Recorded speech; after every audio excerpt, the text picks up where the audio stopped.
दोस्तों, आज हम कुछ हिस्ट्री के कुछ मोस्ट इम्पोर्टेंट क्वेश्चन करने जा रहे हैं। तो शुरू करते हैं। प्रथम क्वेश्चन है, ऋग्वेद की मूल रचना किस भाषा में हुई है?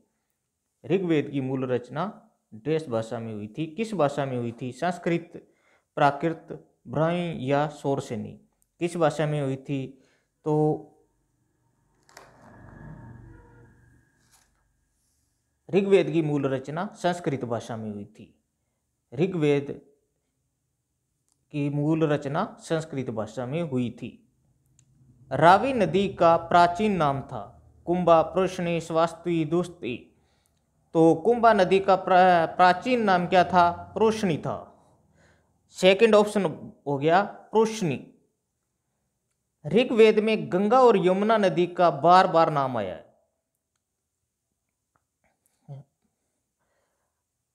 ऋग्वेद में गंगा और यमुना नदी का कितनी बार नाम आया? 12 बार, 10 बार, 1 बार, लगभग 1000 बार। तो ऋग्वेद में गंगा और यमुना नदी का एक बार नाम आया।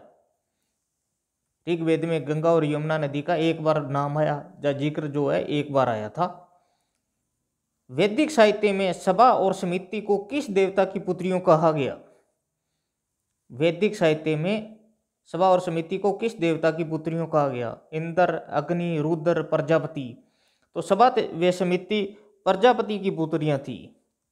वैदिक साहित्य में सभा व समिति प्रजापति की पुत्रियां थी। नेक्स्ट क्वेश्चन है, प्रसिद्ध गायत्री मंत्र किस धर्म ग्रंथ में है? प्रसिद्ध गायत्री मंत्र किस धर्म ग्रंथ में है? ऋग्वेद में, यजुर्वेद में, सामवेद में, अथर्ववेद में? तो ये किस में है? यजुर्वेद में। द्रोण एक माप था तरल वस्तुओं के लिए, अनाज के लिए, कीमती वस्तुओं के लिए, ऊंचाई के लिए। तो किसके लिए था? अनाज के लिए। सेकंड ऑप्शन अनाज के लिए। ऋग्वेद में कुल मंडल है, कितने मंडल है? 8, 9, 10, 11। कितने मंडल है? 10। ऋग्वेद में कुल कितने मंडल है? 10 मंडल है। ऋग्वेद की रचना कहाँ हुई थी? दक्षिण भारत में, पंजाब में, मध्य भारत में, सप्त सिंधु प्रदेश में? तो ऋग्वेद की रचना कहाँ हुई थी? सप्त सिंधु प्रदेश में। ऋग्वेद की रचना सप्त सिंधु प्रदेश में हुई थी।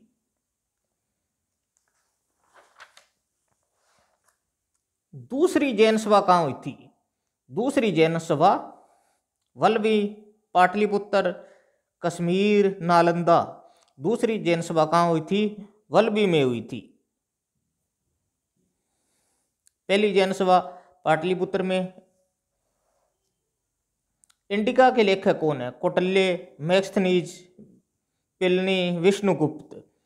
तो इंडिका के मैक्सथनीज। लेखक कौन है? मैक्सथनीज। सम्राट अशोक ने के किस वृद्ध शिलालेख में पड़ोसी देशों का वर्णन है? प्रथम, अष्टम, 13वां या पंचम?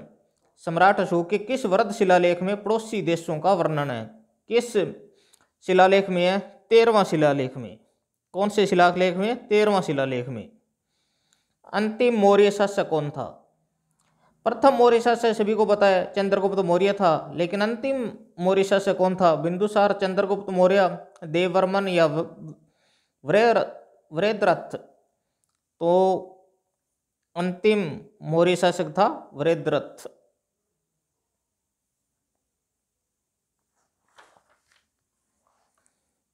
श्रवण बेलगोला किस धर्म के मंदिरों के लिए प्रसिद्ध है? जैन, शैव, बौद्ध या वैष्णव? किस धर्म के लिए प्रसिद्ध है? वैष्णव धर्म के लिए, जैन धर्म के लिए। श्रवण बेलगोला किस धर्म के मंदिरों के लिए प्रसिद्ध है? जैन धर्म के लिए। श्रवण बेलगोला में ही चंद्रगुप्त मौर्य ने संथारा विधि के द्वारा अपनी देह त्यागी थी।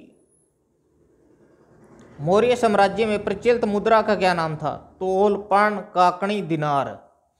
तो मौर्य साम्राज्य में प्रचलित मुद्रा का क्या नाम है? पण। मौर्य साम्राज्य में प्रचलित मुद्रा का क्या नाम है? पण। चंद्रगुप्त मौर्य ने अंतिम दिन कहाँ बिताए? गिरनार, पाटलिपुत्र, श्रवणबेलगोला, तक्षशिला। तो चंद्रगुप्त मौर्य ने अंतिम दिन श्रवणबेलगोला में बिताए थे और यहीं पर 17 जसलेखना विधि के द्वारा अपने प्राण त्याग दिए थे।